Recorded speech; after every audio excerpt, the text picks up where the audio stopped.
我曾經同自己講過，30歲再做唔到空姐就冇機會㗎喇。所以嗰陣時我好努力咁準備，我以為最後一次嘅機會。咁嗰陣真係做到啦。而同班嘅同學呢，我係年紀最大，佢哋個個都係20幾歲出頭，青春真係好。但係我諗都冇諗過，我40歲嘅時候會再次入返行。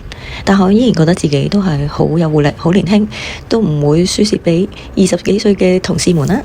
反而到咗呢個年紀，更加多咗一份成熟穩重，睇任何事情都更加看透看淡，少咗一份年輕嘅時候嗰種憤世嫉俗啊！